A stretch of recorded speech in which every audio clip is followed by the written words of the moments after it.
Hi good morning.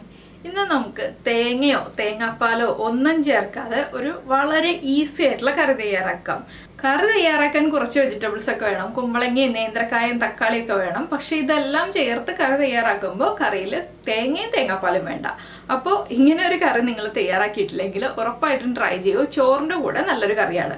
അപ്പോൾ തേങ്ങ അരച്ചും തേങ്ങാപ്പാൽ ചേർത്തൊക്കെ കറി ഉണ്ടാക്കാൻ മടിയുള്ളവർക്ക് എല്ലാവർക്കും വളരെ എളുപ്പത്തിൽ തയ്യാറാക്കാൻ പറ്റിയ റെസിപ്പിയാണ്. അപ്പോൾ എങ്ങനെയാണ് നമുക്ക് നമ്മുടെ കുമ്പളങ്ങ നേന്ത്രക്കായ തക്കാളിക്കറി തയ്യാറാക്കുന്നത് നോക്കാം. നമുക്ക് നമ്മുടെ ഇൻഗ്രീഡിയൻസ് നോക്കാം. ഞാനിപ്പോൾ ഒരു 1/2 കപ്പ് പരിപ്പ് അരമണിക്കൂർ വെള്ളത്തിൽ സോക്ക് ചെയ്തെടുത്തിട്ടുണ്ട്. വെള്ളത്തിൽ സോക്ക് ചെയ്യണമെന്നൊന്നുമില്ല കേട്ടോ. നമുക്ക് പരിപ്പ് നേരെ കുക്കറിലേക്ക് മാറ്റാം. പിന്നെ ഒരു 100 ഗ്രാം കുമ്പളങ്ങ എടുത്തിട്ടുണ്ട്, ഒരു ചെറിയ പച്ചക്ക എടുത്തിട്ടുണ്ട്, ഒരു ചെറിയ തക്കാളി എടുത്തിട്ടുണ്ട്. തക്കാളി ഒരു ചെറിയ പുളി കിട്ടാൻ വേണ്ടിയിട്ടാണ്. അപ്പോൾ വലിയ തക്കാളി വേണ്ട കേട്ടോ, നന്നായിട്ട് പഴുത്ത ഒരു ചെറിയ തക്കാളി മതി. 2 പച്ചമുളക് എടുത്തിട്ടുണ്ട്. ഇതിൽ തേങ്ങ ചേർക്കണം എന്നുണ്ടെങ്കിൽ നമുക്കൊരു 1/4 കപ്പ് തേങ്ങ അരച്ച് ചേർക്കാം.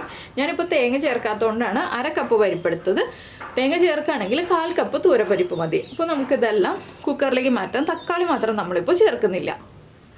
ഇപ്പോൾ ഞാൻ കഴുകി വൃത്തിയാക്കിയ പരിപ്പ് കുക്കറിലേക്ക് മാറ്റിയിട്ടുണ്ട്. ഇതിൻ്റെ കൂടെ തന്നെ നമ്മൾ കട്ട് ചെയ്ത് വെച്ചിരിക്കുന്ന കുമ്പളങ്ങ ഒക്കെ വലിയ പീസായിട്ട് കട്ട് ചെയ്യാം കേട്ടോ. അതെന്ന് വെച്ചിട്ടുണ്ടെങ്കിൽ കുക്കറിൽ വേവിക്കുമ്പോൾ ഉടഞ്ഞു പോകരുത്. അതുകൊണ്ടാണ് പരിപ്പ് ഒറ്റ വിസിലിൽ കുക്കായി കിട്ടുകയും ചെയ്യും. അപ്പോൾ നിങ്ങളുടെ കയ്യിലുള്ള പരിപ്പിൻ്റെ കുക്കിംഗ് ടൈം കൂടുതലാണെങ്കിൽ കുമ്പളങ്ങ പരിപ്പൊന്ന് കുക്കായി വന്ന് ഒരു വിസിലിന് ശേഷം ചേർക്കാം കേട്ടോ. പിന്നെ നമ്മൾ നേന്ത്രക്കായ കുറച്ച് ചെറിയ ഒരു മീഡിയം വലിപ്പമുള്ള പീസുകളായിട്ടാണ് കട്ട് ചെയ്തിട്ടുള്ളത്. അതും ചേർത്ത് കൊടുക്കുക. പിന്നെ ഞാൻ 2 പച്ചമുളക് ചേർക്കുന്നുണ്ട്. അത്യാവശ്യം എരിവുള്ള പച്ചമുളകാണ്. പച്ചമുളക് സ്പ്ലിറ്റ് ചെയ്തിട്ടൊന്നല്ല, ഇതുപോലെയാണ് ചേർക്കുന്നത്. പിന്നെ ഒരു 3/4 ടീസ്പൂൺ മഞ്ഞൾപ്പൊടി. പിന്നെ എരിവുള്ള മുളക് പൊടിയാണ് ചേർക്കുന്നത്. 1/4 ടീസ്പൂൺ മതി. ആവശ്യത്തിന് ഉപ്പ്, പരിപ്പിനും ഈ വെജിറ്റബിൾസിനും എല്ലാം ആവശ്യമായ ഉപ്പ്. ഇനി ഇതിലേക്ക് നമുക്ക് കഷ്ണങ്ങൾ വേവാൻ ആവശ്യമായിട്ടുള്ള വെള്ളം ചേർത്ത് കൊടുക്കാം.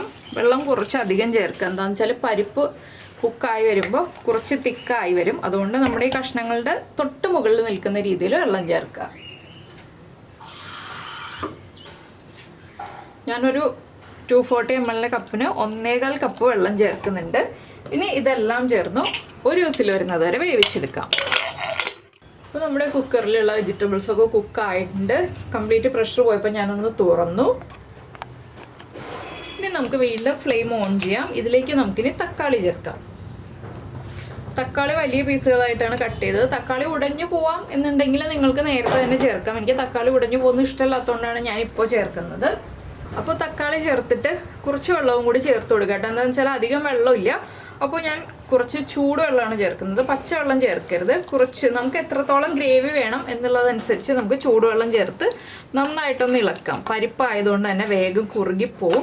അപ്പോൾ അതനുസരിച്ച് വെള്ളം ചേർത്ത് കൊടുക്കുക. ഇനി തക്കാളിയും കൂടി ചേർന്ന് നന്നായിട്ടൊന്ന് തിളച്ച് വരണം. ഉപ്പ് ചെക്ക് ചെയ്യുക. ഉപ്പ് കുറവാണെങ്കിൽ ഉപ്പ് ചേർത്ത് കൊടുക്കുക. അതുപോലെ തന്നെ എരിവ് കുറവാണെങ്കിൽ കുറച്ച് കുരുമുളക് പൊടി ചേർക്കാം. പച്ചമുളകോ മുളക് പൊടിയോ ചേർത്തിട്ട് കാര്യമില്ല ഇനി. അപ്പോൾ തക്കാളി മാത്രമല്ലേ കുക്കാവാനുള്ളൂ.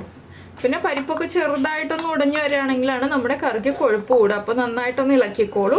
അപ്പോൾ എനിക്ക് ഒരുപാട് ഗ്രേവി ഉള്ള രീതിയിലുള്ള കറിയല്ല വേണ്ടത്. അതുകൊണ്ട് തന്നെ ഞാൻ നന്നായിട്ട് ഇളക്കുന്നുണ്ട്. ഇനി നന്നായിട്ടൊന്ന് തിളച്ച് വരട്ടെ. തക്കാളിയുടെ തൊലി ഒന്ന് വിട്ട് വരുന്ന ആ ഒരു പാകത്തിൽ ഒരു 3-4 മിനിറ്റ് ഒന്ന് തിളയ്ക്കണം. അത്രയും വരെ നമുക്ക് വെയിറ്റ് ചെയ്യാം.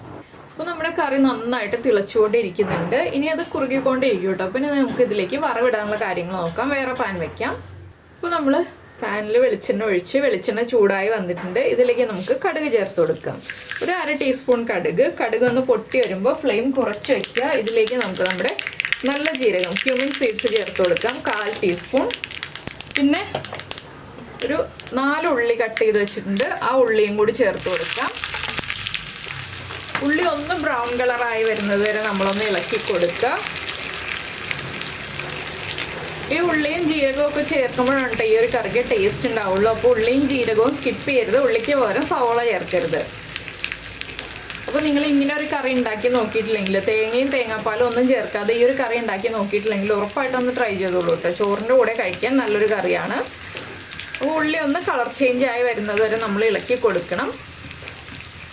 പിന്നെ ജീരകം ചേർത്തില്ല എന്നുണ്ടെങ്കിൽ നമ്മൾ കറി റെഡിയാക്കി തുടങ്ങുമ്പോൾ നമ്മൾ തക്കാളി ചേർക്കുന്നതിന് മുന്നേ ആയിട്ട് 1/4 ടീസ്പൂൺ ജീരകപ്പൊടി ചേർത്തിട്ട് തക്കാളിയും കൂടി ചേർത്ത് തിളപ്പിച്ചെടുത്താലും മതി. ജീരകം വറുത്ത് പൊടിച്ചത് കയ്യിലുണ്ടെന്നുണ്ടെങ്കിൽ. അപ്പോൾ നമ്മുടെ ഉള്ളിയുടെ കളറൊക്കെ ഒന്ന് ചെറുതായിട്ട് ചേഞ്ച് ആയി തുടങ്ങുന്നുണ്ട്. നമുക്ക് 2 വറ്റൽമുളക് ചേർക്കാം. അതുപോലെ തന്നെ കുറച്ച് കറിവേപ്പിലയും ചേർത്ത് കൊടുക്കാം.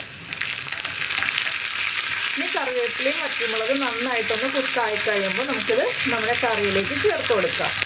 അപ്പോൾ ഇത്രയേ ഉള്ളൂ നമ്മുടെ കുമ്പളങ്ങ പരിപ്പ് തക്കാളി പച്ചക്കായ ഒഴിച്ചുകറിയുടെ പരിപാടി. അപ്പോൾ എല്ലാവർക്കും ഈ റെസിപ്പി ഇഷ്ടമായിട്ടുണ്ടാവുമെന്ന് വിചാരിക്കുന്നു. ഇഷ്ടമായിട്ടുണ്ടെങ്കിൽ ഒന്ന് ലൈക്ക് ചെയ്യാനും അതുപോലെ തന്നെ ഇഷ്ടമായോ ഒന്ന് കമൻറ്റ് ചെയ്യാനും മറന്നു പോകരുത്. ഇപ്പോൾ നമ്മുടെ വറവ് റെഡി ആയി കഴിഞ്ഞു. നമുക്ക് കറിയിലേക്ക് ചേർത്ത് കൊടുക്കാം.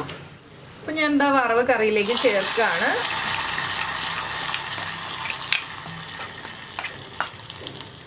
പിന്നെ ഈ ഒരു കറിയൊക്കെ ഉണ്ടല്ലോ, നമ്മൾ വറവ് ചേർത്തിട്ട് ഉടനെ ഇളക്കി മിക്സ് ചെയ്യരുത്. അടച്ച് വെക്കുക. അടച്ച് വെച്ചിട്ട് ഒരു അരമണിക്കൂറോ 1 മണിക്കൂറോ കഴിഞ്ഞിട്ട് വറവ് ഇളക്കി മിക്സ് ചെയ്യാൻ പാടുള്ളൂ.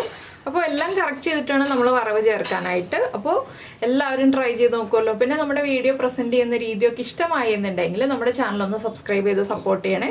സബ്സ്ക്രൈബ് ചെയ്യുന്നതിന് ഈ വീഡിയോയുടെ താഴെയുള്ള റെഡ് സബ്സ്ക്രൈബ് ബട്ടൺ ഒന്ന് ക്ലിക്ക് ചെയ്യുക. അതിൻ്റെ റൈറ്റ് സൈഡിലുള്ള ബെല്ലൈക്കണും ക്ലിക്ക് ചെയ്യുക. അപ്പോൾ ഓളെന്ന് പറഞ്ഞിട്ടൊരു ഓപ്ഷൻ കാണാം. ആ ഓളും കൂടി പ്രസ് ചെയ്തിട്ടുണ്ടെങ്കിൽ ഞാൻ എപ്പോഴും വീഡിയോ അപ്ലോഡ് ചെയ്യുമ്പോൾ നിങ്ങൾക്ക് നോട്ടിഫിക്കേഷൻ വരും.